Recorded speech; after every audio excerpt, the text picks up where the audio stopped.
With a mainline entry in the Megami Tensei series coming out just under a year ago in Shin Megami Tensei 5, I was pleasantly surprised to hear another entry was just around the corner in Soul Hackers 2.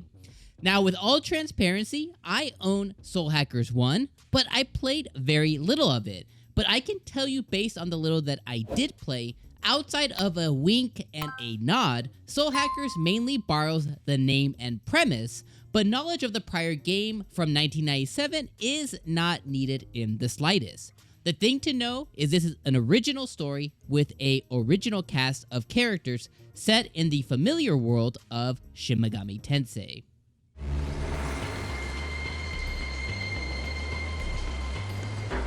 This is all I need to fight back, huh? Seems simple enough.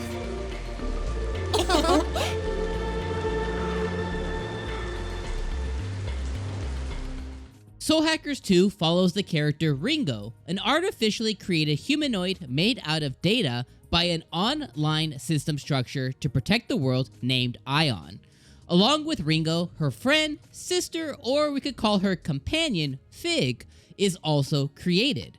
With both being given new life by Ion, you are now tasked to go forward to the world to protect it from the ensuing doom that is just around the corner from these cast of lights called the Covenants that anyone who wields them can call upon a world-ending demon. Of course, the bad guy is all but nearing completion of doing just that.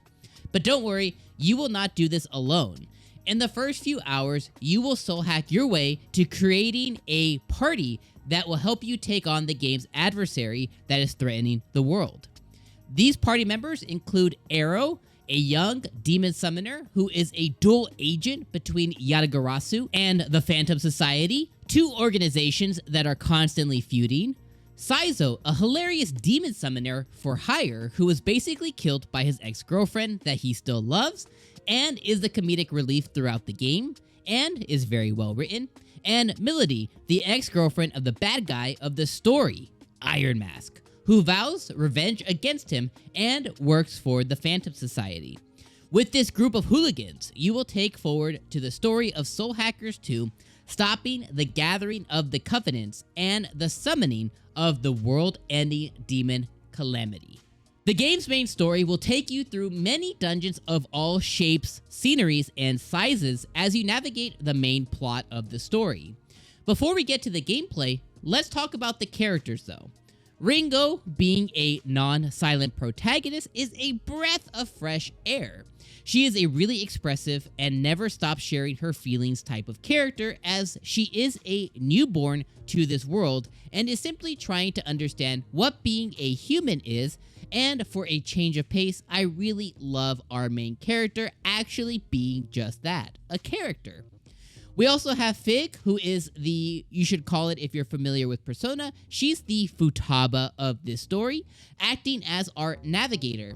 And I will say that she is one character I could kind of do without, as her constant navigation lines pop up virtually every 10 seconds while exploring the many, many dungeons.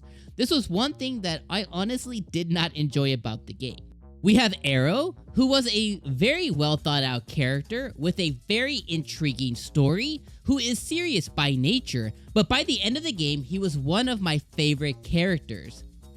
Melody, who I originally thought her name was My Lady, is also a very angry girl who just wants to get back at her ex. At times, though, she can be the most annoying of the group, but that annoyingness never overstayed its welcome, as she is by far the best designed character in the game. And of course, we have lastly, which is Saizo, which I mentioned earlier is the comical relief of the game. He is definitely the most well-rounded and the glue holding the group together. I by far enjoyed this story as it's the most relatable in real life, that being Saizo's story.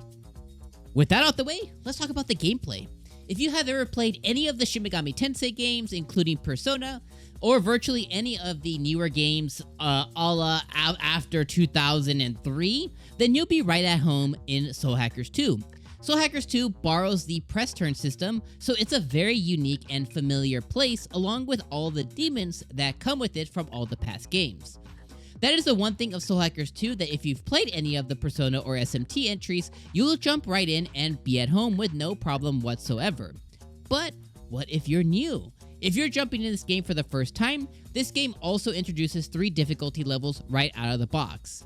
Of course, there also is a very hard or super hard mode in the DLC, which I did not have the chance to play because that's something that is DLC upon release date, so for the review copy, I unfortunately was not able to try that mode out. But the 3 modes that you do have are easy, normal, and hard.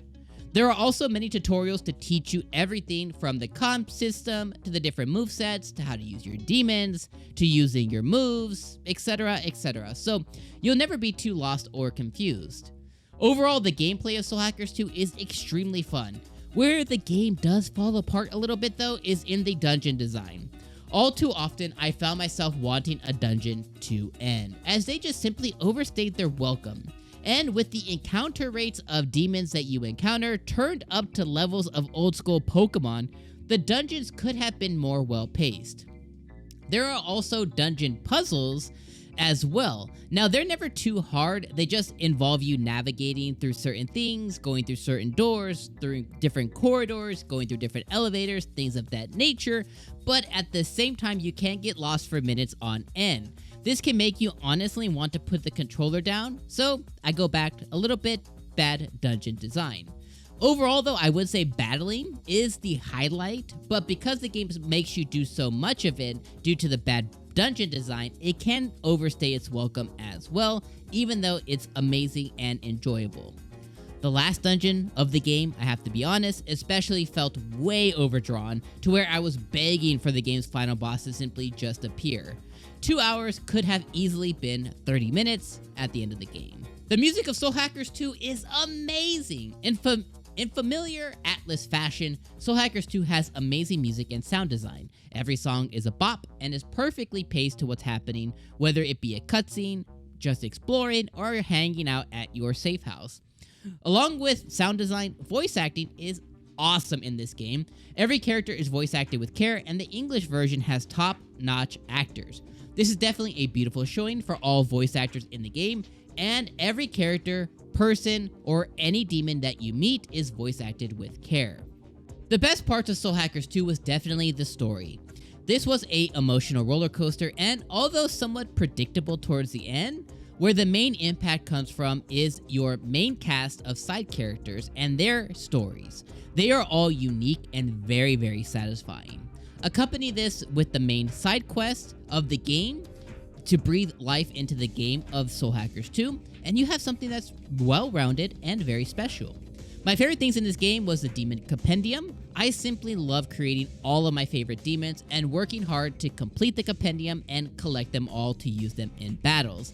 This is by far amazing, and you can spend hours on end just like I did here. Lastly, the world of Soul Hackers 2 is oozing, and I mean oozing with style in every corner and every menu.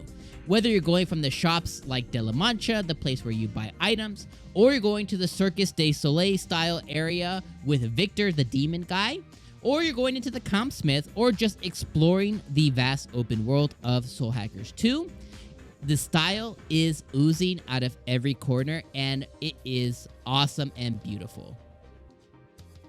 Overall, Soul Hackers 2 was an amazing JRPG experience in 2022, and another solid entry in Atlus's catalog of games. Having a great story with an end that can be called definitive, but also leaves just a little room open for DLC or another entry, and introducing an amazing new character in Ringo that won't be soon forgotten. Dungeons could have been better, style oozing out of every part of the screen, music that'll leave you bopping your head, side quests that are meaningful, and a cool area to explore and fledge out your party that is called the Access. The 40-ish hour experience is the perfect length and an amazing game that is a must-play for any JRPG fan, and a must-own and must-play over and over to see everything for fans of the Megami Tensei franchise. Over here at the Game Looters, we're going to give Soul Hackers 2 a 8.5 out of 10. Thank you for watching, and make sure to check out other content on our channel on Soul Hackers 2, Xenoblade Chronicles 3, and much, much more. We'll see you on the next one. Peace.